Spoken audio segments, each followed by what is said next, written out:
Հետ կայքը գրում է հակակոռուպցիոն դատարանը 2025 թվականի դեկտեմբերի 17-ին Ազգային ժողովի նախկին նախագահ Հովիկ Աբրահամյանի տնային կալանք խափանման միջոցը փոխել է 25 միլիոն դրամ գրավով։ Նա հիմա ազատության մեջ է։ Կայքի տեղեկություններով գրավի ամբողջ գումարը վճարել է գործարար Նարեկ Նալբանդյանը։ Գործարարի փաստաբանը չի հերքում, որ Նալբանդյանն է վճարել այդ գումարը։ Գրում է կայքը։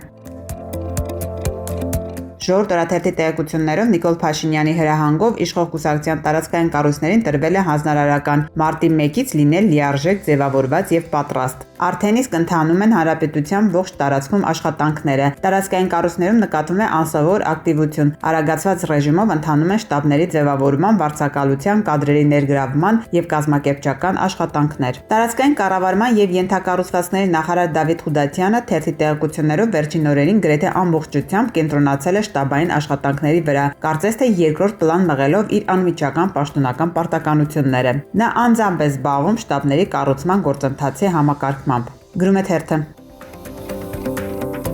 Հրապարակ թերթը գրում է. ընտրություններին ընդառաջ Նիկոլ Փաշինյանը մտադիր է ոչ միայն քաղաքական հակառակորդների վախը բռնել քրեական հետապնդումներով, այլև սեփական թիմակիցներին է։ Թերթի տեղեկություններով իրավապահները նյութեր են նախապատրաստում ԿՊԱ-ական պատգամավոր Հայկ Սարգսյանի դեմ, որին քաղաքացիական պայմանագրի վարչությունը չընդգրկեց նախընտրական ցուցակի թեկնածուների մեջ։ Այդ որոշումը շիշ բռնողը բողոքարկեց, բայց կրկին մերժվեց, որից հետո Սարգսյանը սպառնալից ակնարկներ արեց, թե անուներ կտա ով եւ ինչու է պայքարել իր դեմ։ Գրում է թերթը։